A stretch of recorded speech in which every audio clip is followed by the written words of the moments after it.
Pentacle, Chapter 19, The Hangman. He sighed wearily before clocking out, and he drove back to his apartment, and during the time Kain was away, Oberon worked out to kill time, and around 8 his boyfriend made an appearance, and he had taken longer to arrive than he had anticipated. "I'm sorry for being late, but my grandma insisted that I eat dinner with the family," said Kain apologetically. "And why don't you not hanging out in my house? And did my father or grandma say anything to offend you?" "No, they are polite," said Oberon, stating a fact. He just didn't like how they would analyze him like he was a germ under a microscope. "I see," said Kain sadly. "It is just, well, I wanted to ask you to, but—" "Yes, I would love to," said Oberon without hearing the entire sentence. And he hugged Kain before gravitating to the Tupperware with his dinner, and he had worked up a big appetite. "I wanted you to move in with me. I enjoy spending time with you, and I love to wake up with you every morning," said Kain, speaking his unfiltered thoughts. "Do you really hate my apartment that much?" said Oberon, narrowing his eyes, and he took a bite from the steak before saying, "Of course, my home seems small in comparison to your castle, but I rent every inch of it. And I do not need to make excuses to anyone. Unlike you, I am a master of my domain, and if anything, you should move in with me. And don't you think it is time for you to leave the nest?" Kain laughed heartily, and Oberon narrowed his eyes, feeling offended. And Kain explained, "What need have I to move out of my own house? I left the nest 2 years ago." "But your father and your grandma," asked Oberon. "My grandma has her own house. She just likes to live with her favorite grandson. And as for my father, things are complicated with him, and I will tell you everything later," said Kain. "As you like, I won't press you for answers," said Oberon, taking Kain's hand. And with that gesture, Oberon got Kain to talk about his complicated relationship with his father. And one thing became perfectly clear: Oberon needed to learn to get along with Grandma Esther and Jack Sanson if he wanted to be Kain's boyfriend. "I was thinking, Oberon, and you don't have to move in with me 100%. You can just hang out with me for a couple of months. And you can save up money, and then you can pay the down on a good apartment and abandon an apartment that you can call your very own," said Kain. "How much are the downs?" asked Oberon, enamored with the idea. And if he ended up liking living with Kain, he could just rent the place. "It depends on the area, and we need to do research, but right now is a good time. The bankers are giving home loans to just about anyone, regardless of credit history," said Kain. "And I know this cause my aunt is in real estate." "The one from New York," asked Oberon. "And what does she know about the housing market in Florida?" I call Uncle Gen's wife Stacy aunt," said Kain. "I guess she is technically your aunt," mused Oberon. "And at night you spent packing up things, and Oberon wanted to terminate his loan tomorrow to avoid paying for March. And after driving about and moving the furniture to the storage, the exhausted youths fell asleep in each other's arms. And the following morning, Oberon was delighted to see Kain was still there. "Is there a holiday I don't know of?" asked Oberon. "I asked for the day off for my peace of mind.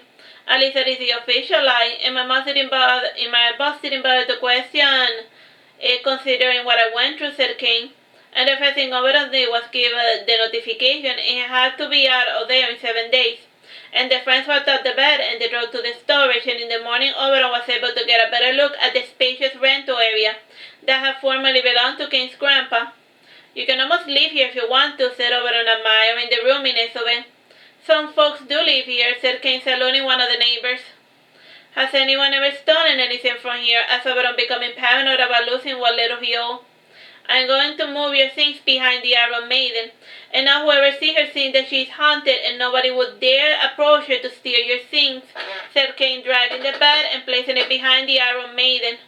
Oberon got a good look at the Iron Maiden, and the face was definitely spooky, and the red rust color under the eyes made it seem like it was perpetually crying blood.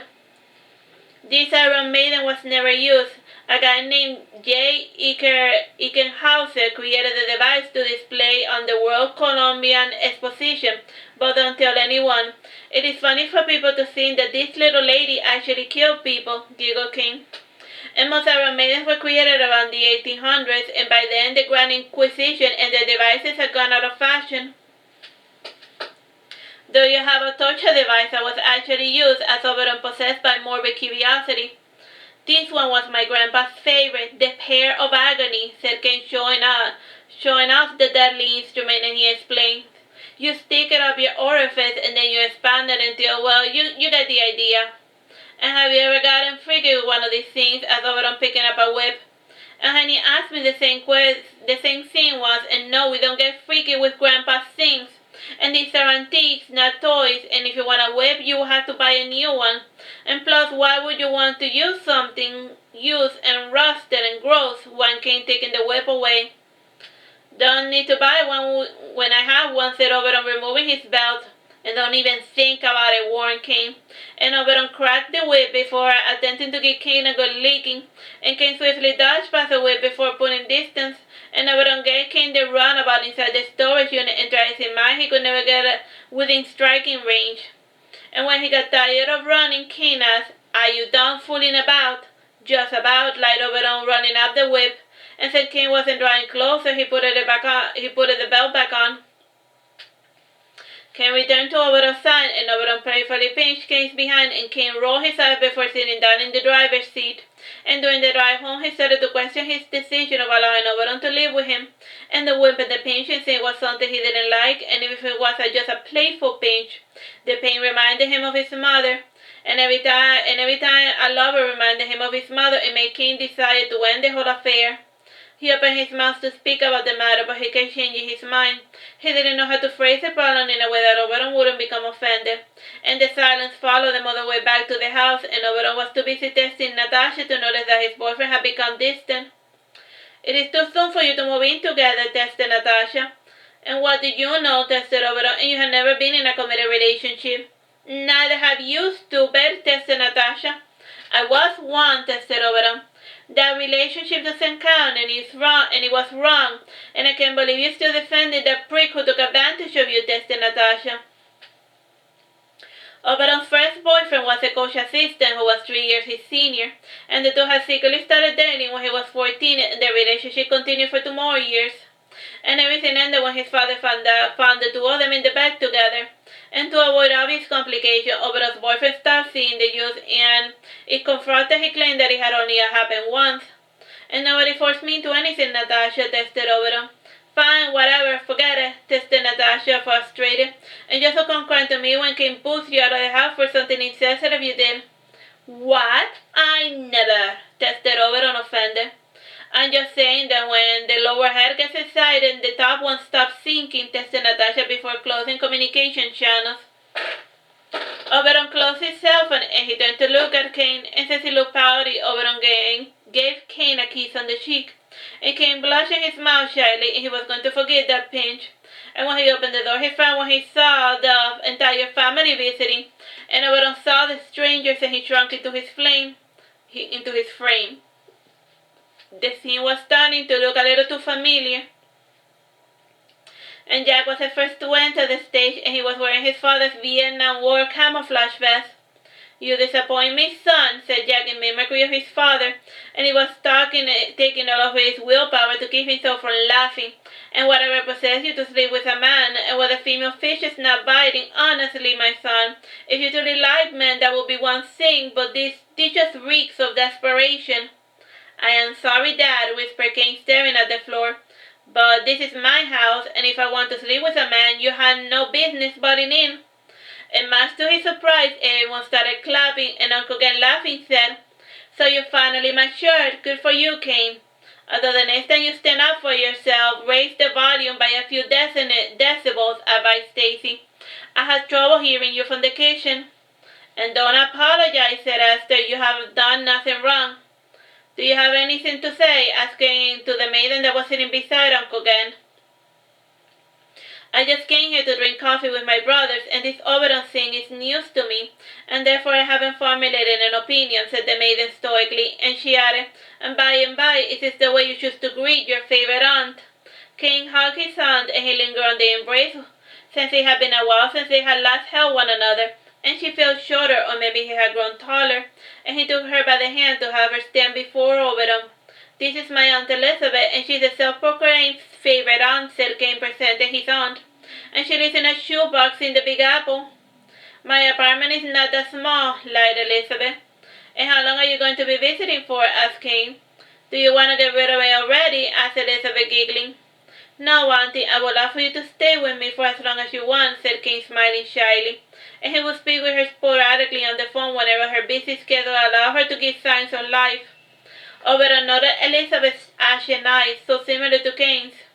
And Elizabeth was the middle child, 2 years older than Jack, and she had elegant cheekbones, red hair, a long aquiline nose, and full lips, and she had come there to meet and silently judge Oberon, and she looked with her icy silver eyes for Oberon, and she found him hiding behind Kain. Well, don't be shy. Say hello, said Elizabeth, extending her hand. And Oberon, feeling rather foolish, left his hiding spot, and she shook hands with Auntie Elizabeth Sanson, and she had an imposing height for a woman, and she was only a few centimeters shorter than Kain. Hello, Elizabeth Sanson. I am Oberon Mender, and it is a pleasure to meet you, said Oberon stoically. Nice to meet you too, said Elizabeth.